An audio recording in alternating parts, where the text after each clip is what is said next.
சுல்தான். ஏய் சிவரா வந்துட்டு இருக்கோம்ல. சுல்தானுக்கு தேவையான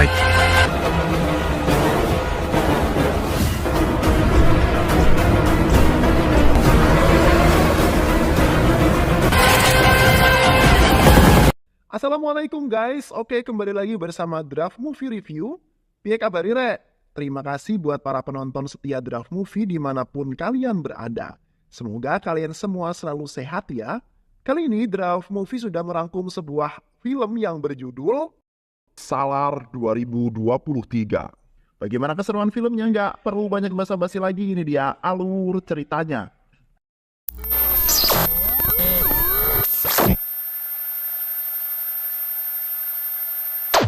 Kanzar 1985, Deva atau yang biasa dipanggil Salar berteman dengan Farda Raja atau bisa kita sebut juga dengan Farda, putra Raja Kansar, Raja Manar.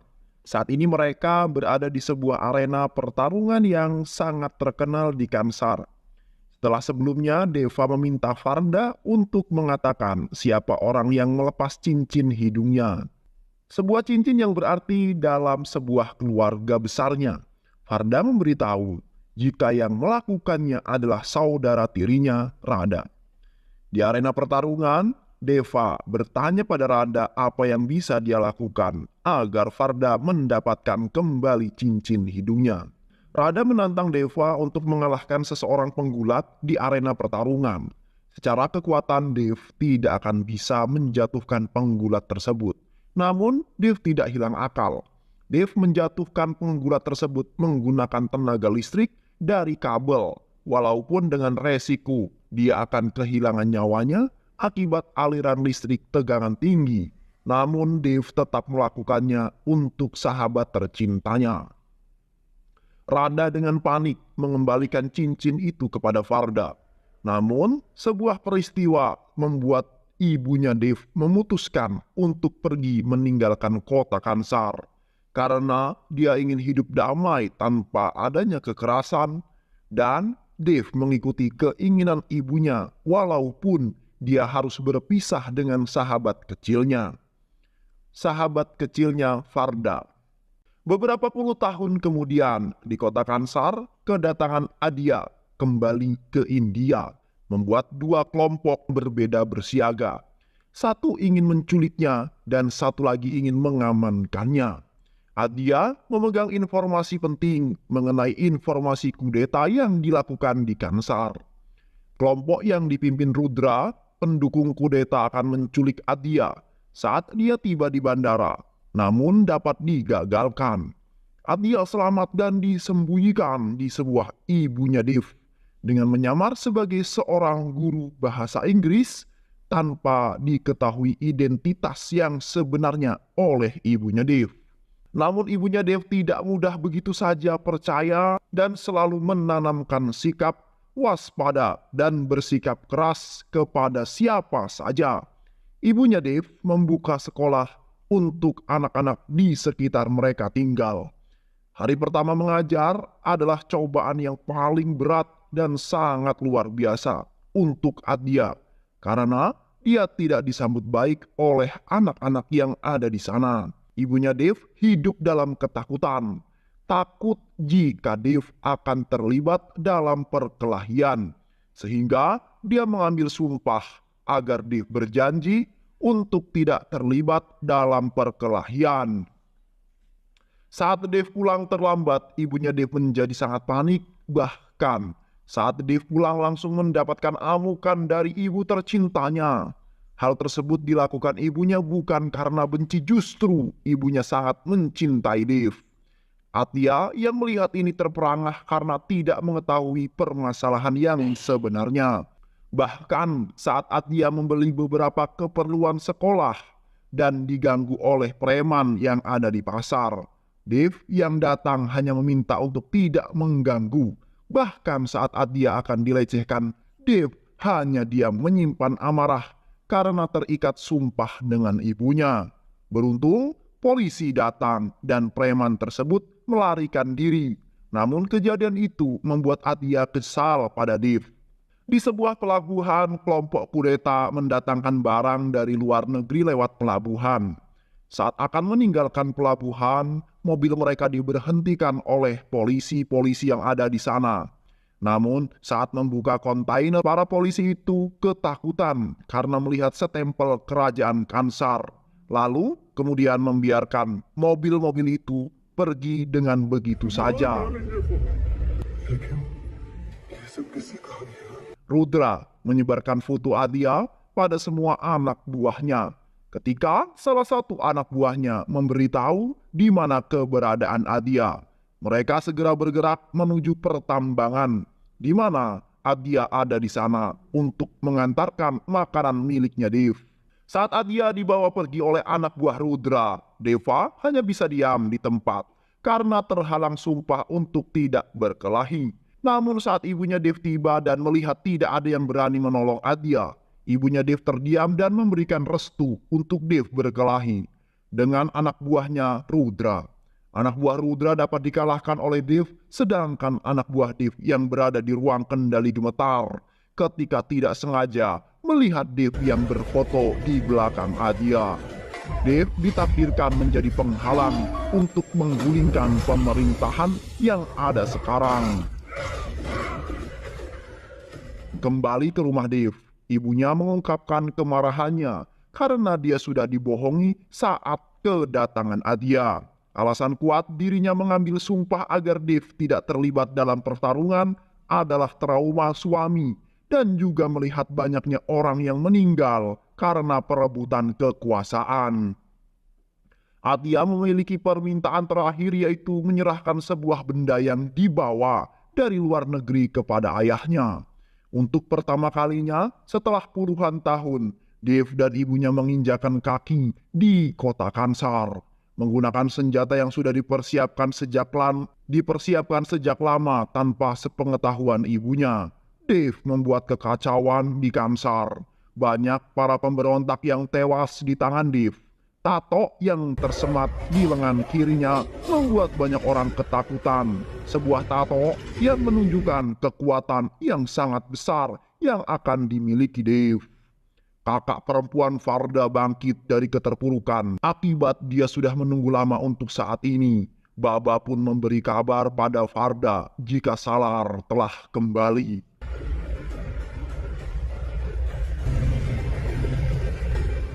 Adya dan teman Dev pergi meninggalkan Kansar. Selama dalam perjalanan, teman Dev bercerita pada Adya mengenai awal mula terbentuknya Kansar.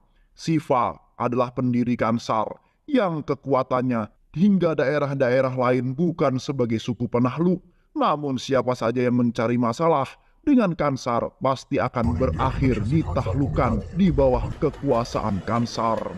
Hingga akhirnya saat Inggris berkuasa di India, Kansar memisahkan diri dari India, membentuk pemerintahan sendiri. Siva sebagai raja pertama membawa Kansar ke kehidupan yang damai kembali setelah sebelumnya kekacauan akibat kepemimpinan menteri-menteri yang sangat korup. Siva membentuk pemerintahan yang diwakili beberapa menteri, yang di sana Kansar dengan identitas sebuah gelang. Pada tahun 1985, Siva meninggal yang kemudian digantikan oleh anak yang bernama Raja Manar, yang memiliki anak bernama Farda Raja Manar, Rada Rama Manar, putri Raja Manar, kakak perempuan Farda dan juga istri Bhairava. Raja Manar meneruskan kepemimpinan ayahnya dengan tetap mempertahankan gelang kekuasaan. Namun untuk jabatan menteri diisi oleh keluarga-keluarga yang lainnya. Raja Manar berencana menjadikan Farda Raja Manar sebagai raja penggantinya. Raja Manar mengetahui jika Rangga sangat vokal menyuarakan jika Farda tidak cocok menjadi raja. Selanjutnya, sehingga Raja Manar mengancam akan memusnahkan siapa saja yang melawannya dan menyaksikan kepemerintahannya. Raja Manar juga mengetahui jika orang tua Rangga mendapatkan gelang pemerintahan dengan cara menukar nyawa ibu dan Dev dari Farda. Dan ini juga yang membuat Rangga dipandang sebelah mata oleh menteri yang lainnya. Namun para menteri dan penasihat Raja Manar yang juga tidak setuju dengan keputusan Raja Manar mengenai pengangkatan Farda merencanakan kudeta untuk membunuh Raja Manar, dan Farda dengan menyewa pasukan dari luar negeri untuk menyerang Farda Raja di Kansar. Bahkan beberapa menantu Raja Manar juga terlibat dalam rencana kudeta. Kudeta dimulai dengan mengutus pandit menyerang orang-orang yang mendukung Farda. Farda Raja dan anak buahnya berhasil melarikan diri dari Kansar dan pergi menemui Dev yang saat ini berada di luar Kansar. Sekelibat kenangan masa kecil kembali terkenang dalam ingatan Farda. Setelah sekian lama, akhirnya mereka dapat bertemu kembali. Begitu juga dengan ibunya Dev yang baru pulang mengajar, terkejut dan syok dengan kedatangan Farda, sahabat kecil anaknya tercinta. Mengenang masa lalu, ibunya Dev menyuapi Farda seperti saat dahulu mereka masih bocil. Dev tidak menghiraukan ketika Farda meminta bantuan padanya, hingga saat ibunya memberikan izin kepada Dev, mereka semua kembali ke Kansar, kota dengan tingkat keamanan yang paling tinggi. Melewati beberapa penjaga dan juga harus menuliskan keperluannya masuk dalam Kansar.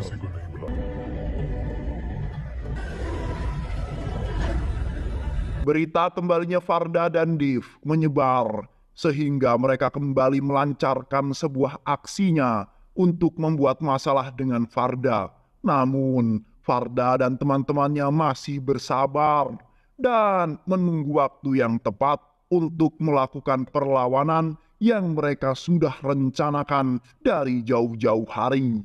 Saat mabuk, Farda mengungkapkan keluh kesahnya yang sudah capek kali ya. Kegagalannya menjadi pemimpin yang dapat membawa sebuah perubahan besar di dalam kepemimpinannya. Saat para menteri dan penasihat kerajaan melakukan sebuah rapat koordinasi, pandit mengatakan jika seseorang telah datang dan akan membawa kematian yang sangat luar biasa. Sedangkan di sebuah daerah yang penghuninya adalah semua wanita atau perempuan, kembali didatangi oleh salah satu seorang anak pemberontak yang gila akan perempuan. Dia selalu mencari gadis muda dari suku yang mendiami wilayah tertentu di Kansar. Dengan anak buahnya bermain layangan untuk memotong talinya dan menentukan gadis mana yang akan dia ambil dengan melihat di mana layangan itu jatuh. Ya Allah, gokil banget nih. Anak buahnya menyebar berlari mengikuti layangan yang putus itu hingga jatuh tepat di atap sebuah rumah. Penghuni di dalamnya histeris hingga salah satu dari ketiga anaknya memutuskan dia yang akan mengorbankan diri agar yang lainnya selamat. Gadis itu keluar dari rumah dan dibawa untuk dimandikan oleh dua orang wanita yang akan menyusulnya untuk dijadikan pemuas nafsunya si orang bejat ini. Sedangkan Farda yang mendengar jika akan ada gadis yang kembali menjadi korban, memutuskan untuk pergi. Dev menyusul kemudian. Ibu gadis itu berlari ingin meminta agar anaknya tidak diambil, namun dihalangi oleh anak buahnya. Dev menghampiri ibu tersebut dan memintanya untuk berdoa pada Dewa Kali untuk keselamatan anak gadis tercintanya. Salah seorang anak buah yang memegang senjata mendatangi Dev dan ibu gadis tersebut. Namun Dev menusuk lehernya dengan ujung senjata yang tepat dipegang tangannya. Dan Dev mulai melakukan penyerangan hingga anak buah penjahat tersebut banyak yang tewas dengan sangat tragis. Bahkan pemimpinnya tewas dengan tertusuk tombak dari dagu hingga tembus ke kepala. Berita ini membuat ayahnya marah dan murka dan kemudian memerintahkan menahan Varda dan juga Dave. Lalu setelah upacara pemakaman selesai, mereka akan segera melakukan pengadilan di tempat di Kansar. Semua menteri berkumpul di ruang utama bangunan Istana Kansar. Ayah penjahat yang dibunuh oleh Dave berjalan menuju Varda dan akan membunuhnya. Namun Dave memohon agar dia saja yang dibunuh karena dia yang telah membunuh anaknya. Dave berkali-kali menerima pukulan namun tidak melawan. Baru saat Varda mendekat dan akan dilukai oleh ayah penjahat tersebut, maka Dave bereaksi dengan merebut pedangnya dan memotong tangan laki-laki itu. Kemudian memenggal kepalanya tepat di depan semua orang. Dan orang-orang yang menyaksikan hal tersebut sangat terkejut melihat adegan yang sangat mengerikan itu. Setelah kejadian itu, mereka kembali ke penjara menunggu keputusan selanjutnya. Sementara itu, Rangga telah menyiapkan anak buah yang sangat buas dan haus darah jika mereka melihat orang lain. Saat persidangan dimulai, nasib Varda akan ditentukan melalui timbangan seberapa banyak dan berat gelang yang dimiliki oleh pendukung Varda. Satu persatu mereka menaruh gelang yang mereka punya. Pada timbangan, posisi selalu berubah. Saat waktu hampir habis, suara helikopter mendarat tepat di luar istana. Ternyata yang datang itu adalah seorang Raja Manar. Datang beserta pasukannya dan langsung menaruh gelang yang jelas membuat keadaannya berubah. Namun yang mengejutkan adalah saat Varda mendapat giliran meletakkan gelangnya, Varda meletakkan gelang di tempat yang membuatnya dihukum. Tentu ini membuat Rada dan Raja Manar terkejut mempertanyakan keputusan si Varda. Hukuman akan dilaksanakan. Mereka semua sudah berada di ruangan hukuman. Dave mendekati seorang peramal dan meminta untuk meramalnya dan mentato tangannya sesuai dengan gambaran yang dilihat peramal tersebut. Sebelumnya, Dave datang menyelamatkan Varda.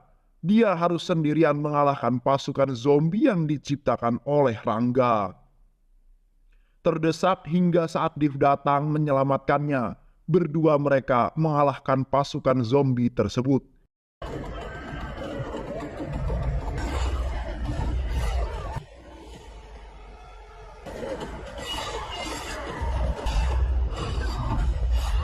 Kini pasukan bermotor yang dikeluarkan oleh Rangga, hingga Rangga pun meregang nyawa dengan leher yang tergorok, hingga tewas dengan sangat mengenaskan. Ternyata di balik semua peristiwa ini ada campur tangan Barava yang mendalangi dan mengambil sebuah keuntungan yang besar dan sangat istimewa dari kejadian yang mereka alami saat mereka masih kondisi yang bocil, yaitu pembantaian besar-besaran terhadap keluarga dan sukunya, yaitu suku Soryangga. Di luar istana juga banyak terjadi pergolakan yang ingin menumbangkan pemerintahan yang ada. Dari dalam istana, Rada memerintahkan kepada prajuritnya untuk meredam pergolakan yang di luar istana. Namun perebutan kekuasaan masih belum berakhir. Kansar masih terus akan bergolak dan terjadi pertumpahan darah. Salar akan muncul sebagai penyelamat Kansar dan akan tetap menjadi Varda sebagai Raja Kansar selanjutnya. Nah, inilah Salar Part 1. Bagaimana keseruan Salar Part 2? Maka tunggu nanti di Salar Part 2 yang selanjutnya. Terima kasih udah nonton video ini sampai akhir. Semoga kalian semua terhibur. Jangan lupa subscribe, like, comment, and share ya. Pisang habis dimakan Kunti. Kunti dilepas banyak maunya. Salam undur diri dari Draft Movie. Dan terima kasih buat penonton semuanya. Draft Movie pamit. Sehat selalu. Wassalamualaikum warahmatullahi wabarakatuh.